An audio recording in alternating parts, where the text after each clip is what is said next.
Hello बच्चों, good afternoon.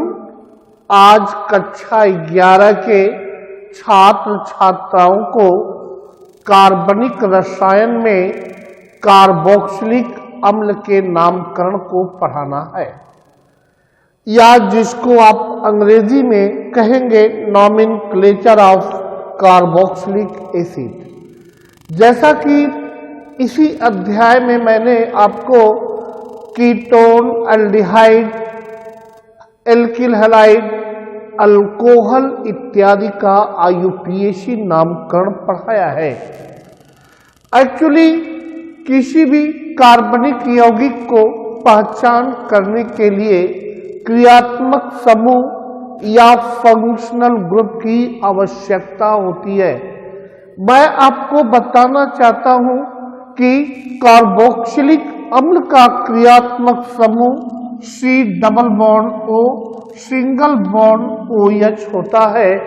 ये आपके सामने मैंने जो लिखा है ये कार्बोक्सिलिक अम्ल का क्रियात्मक समूह है।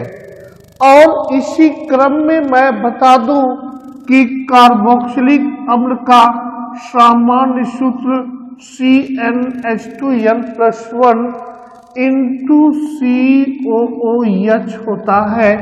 इस आधार पर आप ये कह सकते हैं कि कार्बोक्सिलिक अम्ल एल्केन का व्युत्पन्न है। अर्थात आपको मैंने ये स्पष्ट कर दिया कि कार्बोक्सिलिक अम्ल का क्रियात्मक समूह COOH होता है, और मैंने आपको ये भी बताया कि कार्बोक्सिलिक अम्ल का सामान्य सूत्र CnH2n+1 इंटू COOH होता है।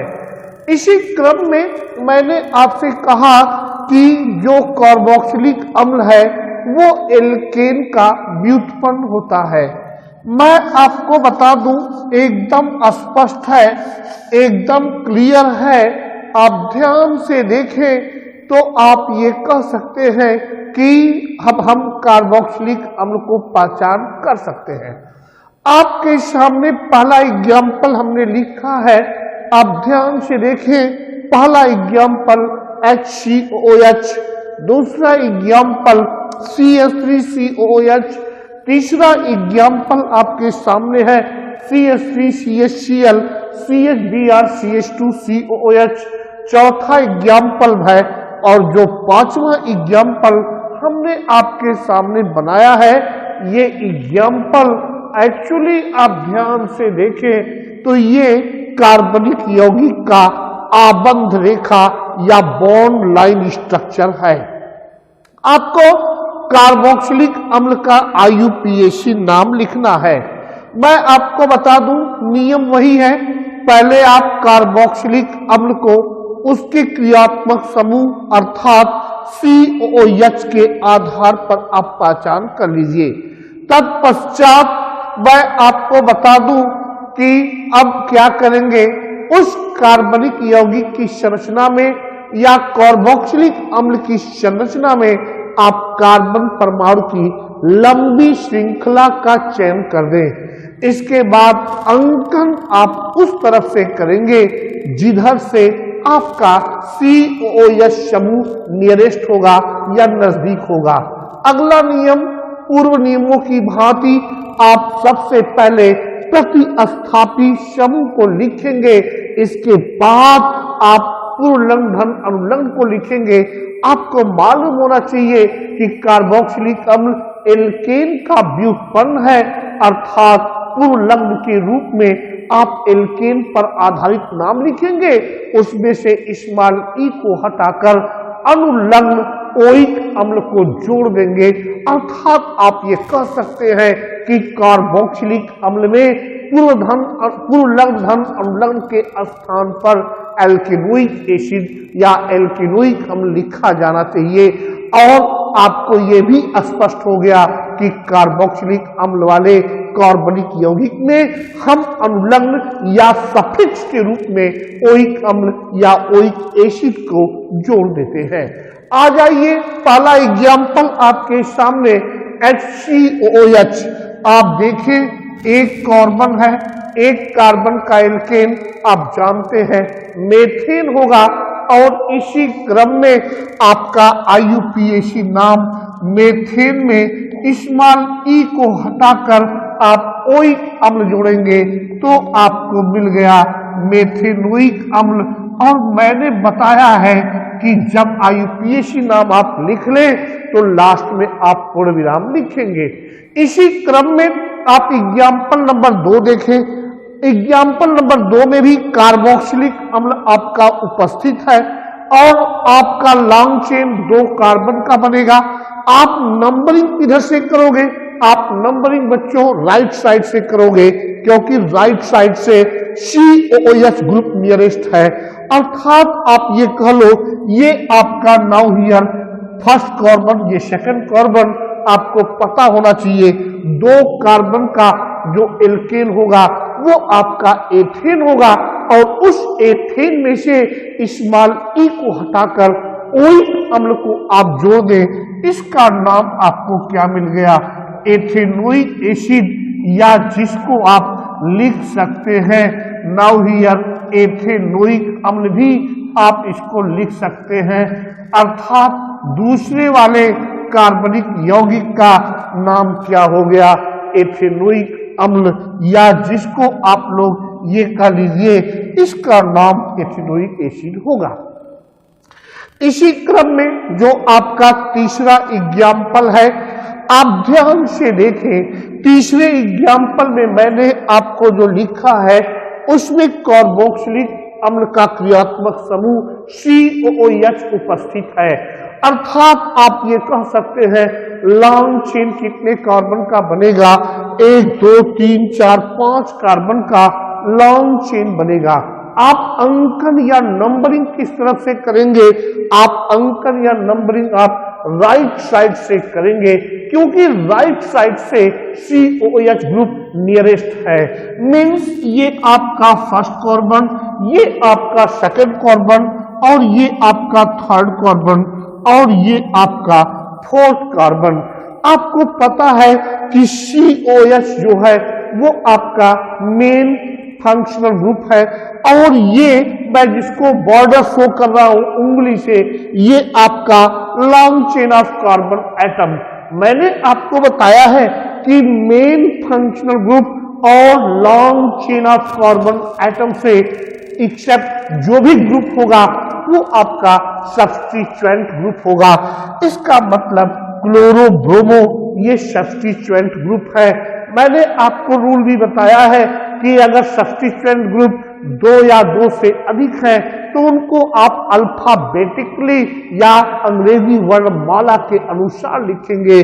पहले आपका B आएगा, इसके बाद क्लोरो का C आएगा, मीन्स पहले आप ब्रोमो को लिखेंगे, इसके बाद क्लोरो को लिखेंगे, अर्थात आपका नाम हो गया, ये हो गया 3 ब्रोमो, और इसी क्रम में आपका क्लोरो 4 होगा जिसको आप लोग कहते हैं 4 क्लोरो, और इसी क्रम में 5 कार्बन का एल्केन पेंटेन होगा, और ई हटा के ओइक अम्ल जोड़ दोगे, इसका नाम हो गया पेंटेनोइक अम्ल, या जिसको आप लोग कहते हैं पेंटेनोइक एसिड। नाउ हियर आपके सामने चौथा एग्जाम्पल है।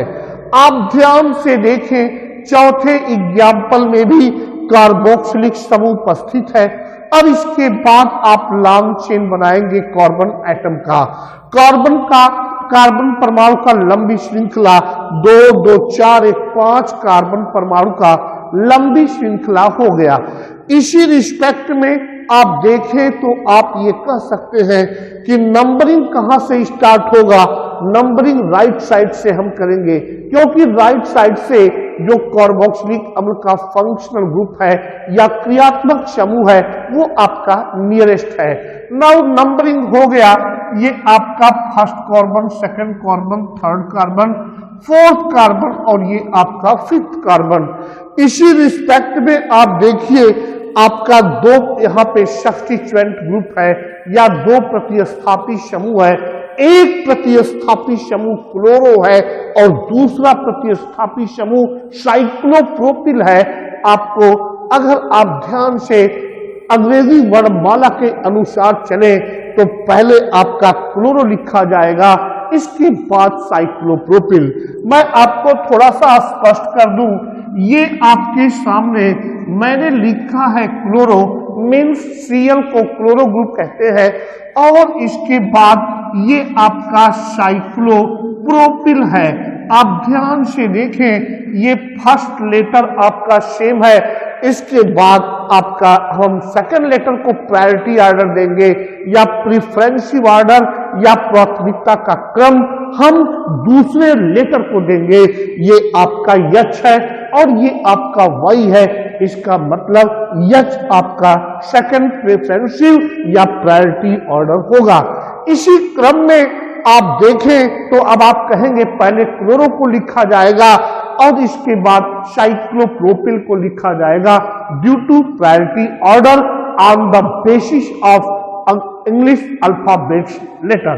नाउ हियर ये आपका क्लोरो तीसरे कार्बन पे है, मैंने लिख दिया 3 क्लोरो, और इसी क्रम में ये साइक्लोप्रोपिल चौथे कार्बन पर है, तो इसी क्रम में मैंने लिख दिया नाउ हियर साइक्लोप्रोपिल, और आपके सामने मैं आपको अब क्या लिखूंगा, प्रफिक्स प्लस सफिक्स।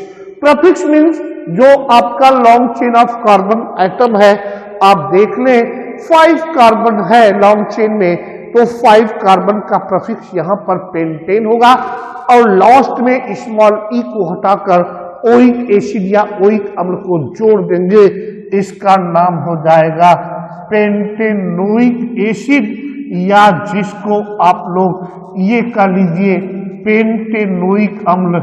मेरे कहने का साफ साफ आशय है इस चौथे एग्जाम्पल का IUPAC नाम 3 क्लोरो 4 साइक्लोप्रोपिल पेंटेनोइक एसिड होगा।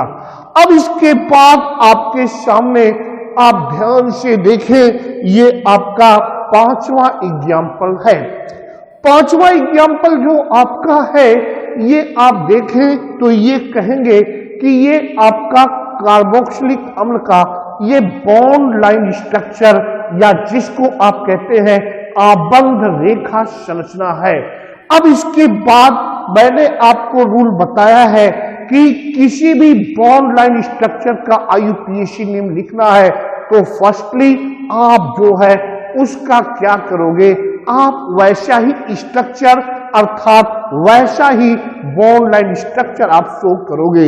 आपके सामने मैंने यहां पर वैसा ही मैं बॉन्ड लाइन स्ट्रक्चर शो कर दिया, आप देख लें। और इसी क्रम में मैंने आपसे रूल बताया है कि बॉन्ड लाइन स्ट्रक्चर में आप जहां से स्टार्ट करते हैं वहां पे कार्बन, और जहां पे घुमाव है वहां कार्बन, और जहां स्टॉप पॉइंट है, जहां अंतिम बिंदु है, वहां भी कार्बन लिखते हैं। मीन्स फिर से मैं रिवीजन कर दूं कि बॉन्ड लाइन स्ट्रक्चर का यदि IUPAC नेम आपको पढ़ाना है तो सबसे पहले आपका जो बॉन्ड लाइन स्ट्रक्चर है उसको आप एक बार बना लें या पुनः बना लें, और जहां से स्टार्ट हुआ है वहां कार्बन, जहां रोटेशन है वहां कार्बन, जहां समापन है वहां कार्बन, तो ये आपका कार्बन, ये आपका कार्बन, ये आपका कार्बन, और ये आपका कार्बन, ये आपका कार्बन। इसी क्रम में आप क्या करेंगे, कार्बन की वैलेंसी को कंप्लीट करेंगे। मैं आपको स्पष्ट कर दूं कि कार्बन की वैलेंसी जो हम लोग कंप्लीट करते हैं, आपको लेवल 1 हाफ की थ्योरी मैंने पढ़ा रखा है। मैंने आपसे कहा है कि according to level 1 half carbon है टेट्रा कोवैलेंसी, और वी कैन से कार्बन जो है चतुसंयोजक परमाणु है, और ये वैलेंसी हाइड्रोजन के द्वारा संतुष्ट होती है, कंप्लीट होती है, पूर्ण की जाती है। अर्थात यहां पर कार्बन की एक वैलेंसी है, 3 हाइड्रोजन को जोड़ दिया 4, यहां पे 2 है, 2 को जोड़ दिया 4, यहां पे कार्बन टेट्रा कोवैलेंसी यहाँ पे कार्बन जो है सिंगल है, वैलेंसी H3 यहाँ पे सिंगल है, H3 यहाँ पे 2 है, H2 यहाँ 2 है, H2, और ये आपका जो है कार्बन टेट्रा कोवैलेंसी है। इसी क्रम में आप इसको स्टेट चेन में लिखेंगे।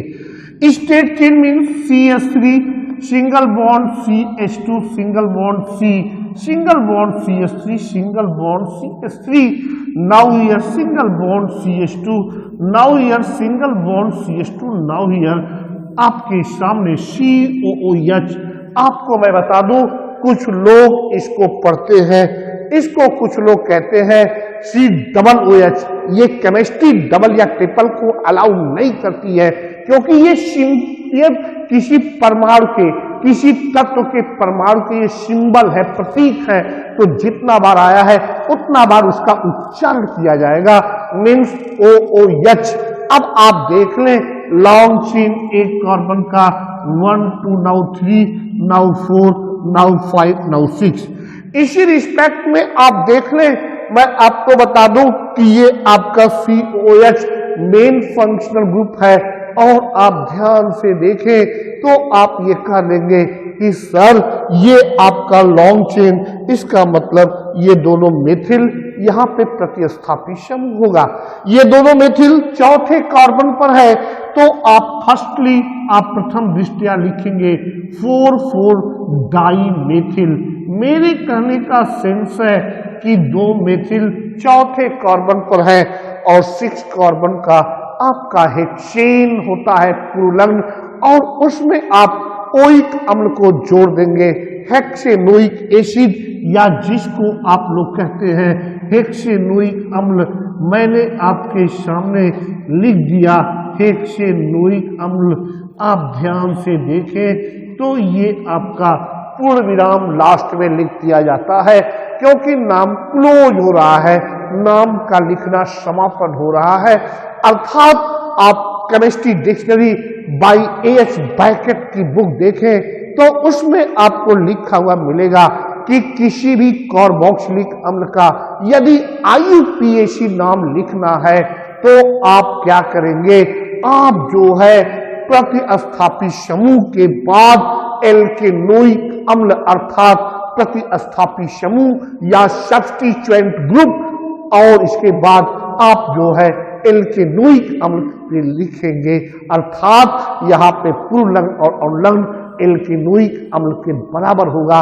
और मैं आपको बता दूं, बच्चे पूछते हैं सर ये बताएं कि यहाँ पे पुरुलग्न क्यों एल्केन के आधार पर है।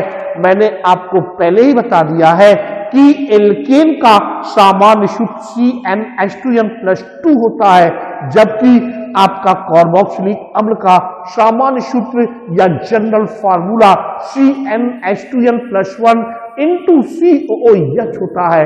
इस आधार पर आप कह सकते हैं कि एल्केन का एक हाइड्रोजन COOH के द्वारा विस्थापित हो जाता है, अर्थात आप ये कह सकते हैं कि ये जो कार्बोक्सिलिक अम्ल है वो एल्केन का व्युत्पन्न है। तो ये आपके सामने आज मैंने कार्बोक्सिलिक अम्ल का IUPAC नाम लिखना आपको बता दिया। इसी क्रम में और भी एक बात आती है, किसी कार्बोक्सिलिक अम्ल के यौगिक में 2 या 3 COOH समूह उपस्थित होता है।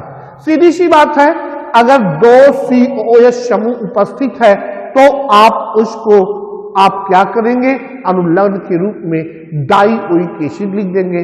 अगर 3 COOH समूह उपस्थित है तो आप ट्राइओइक एसिड लिख देंगे। जैसा कि आप जानते हैं केमिस्ट्री में 2 को डाई लिखा जाता है, 3 को ट्राई लिखा जाता है, 4 को टेट्रा लिखा जाता है, 5 को पेंटा लिखा जाता है। आपके सामने मैं एक एग्जाम्पल और दूं तो बहुत बेटर होगा। वो एग्जाम्पल भी आपके सामने है। ये हमने लिखा है आपके सामने COOH सिंगल बॉन्ड COOH। आप ध्यान से देखें तो आप इसका मॉलिक्यूलर फार्मूला बताएंगे कि H2C2O4। आप इसको ऑक्सैलिक अम्ल के नाम से जानते हैं, या आप इसको ऑक्सैलिक एसिड के नाम से जानते हैं। अगर यदि आपसे कोई पूछ दे कि इसका IUPAC नेम बताइए, तो सीधी सी बात है ये कार्बोक्सिलिक अम्ल का यौगिक है।